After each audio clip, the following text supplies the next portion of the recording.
dinikmati dengan alat ini bisa sampai 2 tahun ini. Jadi sampai 2 tahun dengan alat teknologi ini. Assalamualaikum. Sebelum ditonton, jangan lupa di subscribe dulu ya, dan tekan tanda lonceng biar nggak ketinggalan cerita Nasya. Selamat menonton.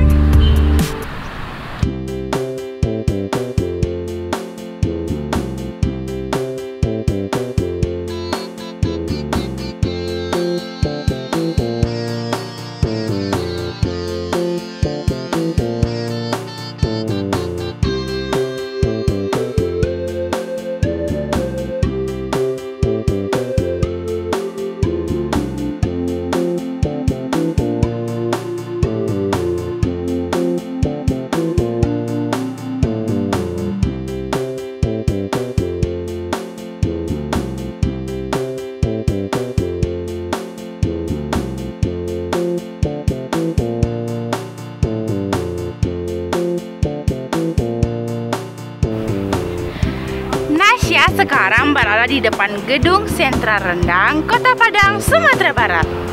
Sebelumnya Nasya sudah bikin video tentang memasak rendang talu, memasak rendang sedunia, dan museum rendang. Nah, kali ini Nasya akan membahas tentang bangunan baru yang dibikin pemerintah, yakni Sentra Rendang. Seperti apa di dalamnya? Yuk tonton cerita Nasya sampai habis. Gedung Sentra Rendang ini berada di belakang kantor camat Kota Tangah, Lubuk Buaya, Padang. Dibangun dari dana alokasi khusus Kementerian Perindustrian. Ayo kita masuk. Di dalam Nasya disambut oleh Ibu Melisa dari Fungsional Perindustrian dan Perdagangan Disnakerin Padang dan Om Charlie dari Diskominfo Padang. Jadi bumbu masuk dari gerbang depan, dia langsung ke sana. Ini ruang bumbu. Ada pintu kelapa, ada pintu bumbu, ada pintu untuk daging. Satu lagi ada pintu Kelapa. Kemudian ruang parut kelapa dan perasantan. Ini karena pintunya gede.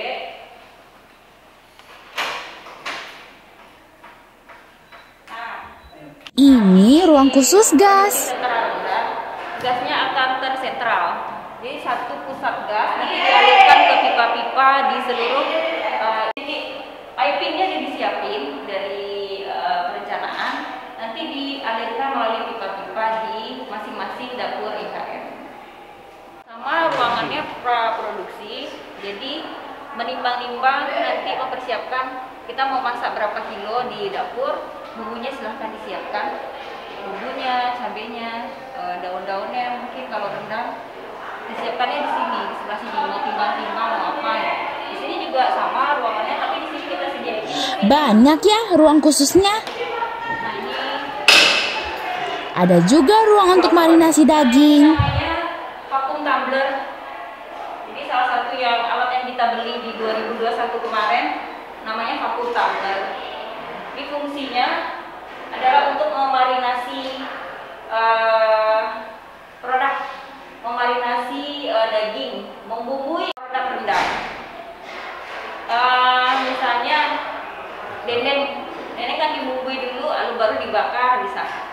Atau dibumbui dulu baru direbus atau apa. Ini produk-produk turunan dari daging yang berupa untuk membumbui bisa dilakukan di mesin ini. Jadi tidak hanya untuk rendang saja.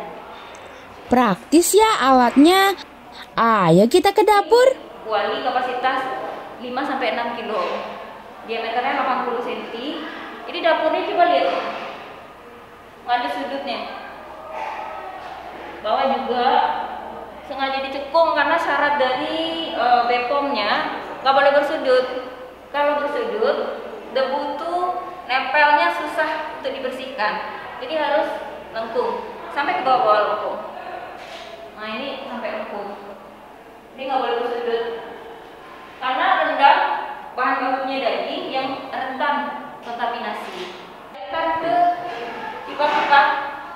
Di sini tempat gasnya. Diumumkan hubungkan dengan regulator di sinilah.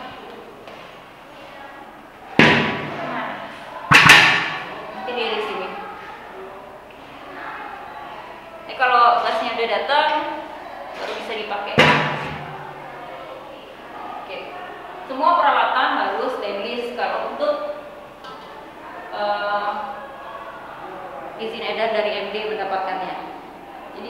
Nah, jadi ini adalah tempat di mana bisa dimasukkan bumbu, daging atau macam-macam bahan rendang. Lewat lubang ini nih, biar praktis.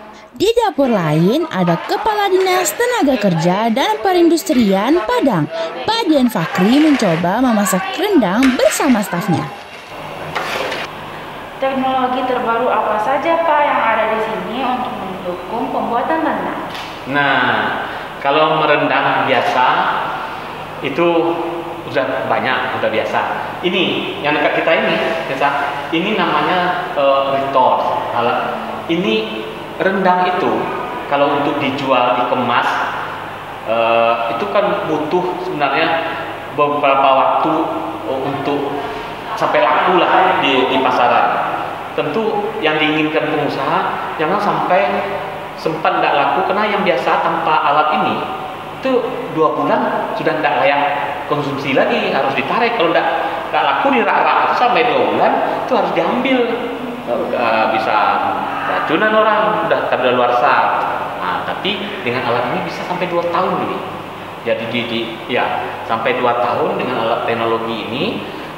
Di teknologinya tidak tahu saya disterilkan atau diapakan, bisa bertahan lama. Nah, ini sangat penting kalau kita bicara kemudian mengirimnya agak jauh ke luar negeri, kemana, kan tidak bisa lah dalam 2 bulan harus terjual dan terkonsumsi oleh orang. Mungkin dalam pengapalannya segala macam udah bukan waktu kan, jadi butuh kadaluarsa yang panjang. Makanya sangat ditunggu-tunggu alat ini. Kalau semua industri kecil susah lah, mereka mesti beli alat seperti ini. Mereka memang punya kemampuan untuk modal usaha, tapi tentu beli peralatan ini harus pemerintah yang bantu. Nah, mereka silakan pakai gratis, karena ini memang hadiah untuk para pengusaha rendang. Silakan berproduksi di sini, di retort di sini. Katanya kalau ada warga yang beralih bisa bikin rendang di sini ya? Nah, ini bisa saja. Ini hakikatnya ini milik negara, boleh saja. Tapi kita atur, asal melapor kita atur. Kalau seandainya misalnya ini mumpung, karena para IKM pengusaha kita kalau dia produksi di sini, mereka harus urus izin edarnya, karena mereka mesti dikemasnya kan. Nah, itu butuh waktu. Sementara mereka belum, kamar-kamar kita yang 10 ini mubazir kan, kalau dibiarkan menganggur seperti itu, tidak dimanfaatkan. Nah, saya menawarkan silakan, kalau memang ada misalnya butuh 20 kilo merendang numpang, silakan. Diizinkan oleh para IKM pun, karena mereka pun dalam proses untuk dapat izin edar sehingga bisa mereka berproduksi di sini. Tapi kalau untuk beralih kan tidak dikemas yang untuk ditaruh di rak-rak supermarket. Ya, seperti kita sekarang nih merendang ini, kita makan bersama-sama, ya bisa aja, tidak ada masalah. Nanti lapor saja kalau memang ada yang ingin numpang peralatan lengkap. Tapi syaratnya satu, gasnya tolong dibawa sendiri, karena pemerintah tidak bisa membantu gas. Kalau soal listrik segala macam, pemerintah subsidi lah, dibayar di listriknya, ruangan nyaman ber-AC ini. Kalau pengelola sudah ada, bisa saja nanti terpakai gasnya LPG 4 kg, 1 kg sekian bayarnya pada pengelola, bisa saja nanti. Intinya kita tidak melarang siapapun, harus dimanfaatkan semaksimal mungkin. Ini dari pemerintah pusat, hadiah kepada Kota Padang, pada IKM Kota Padang, juga kepada masyarakat Kota Padang sebenarnya. Ya. Oke, terima kasih Pak. Ya, sama-sama.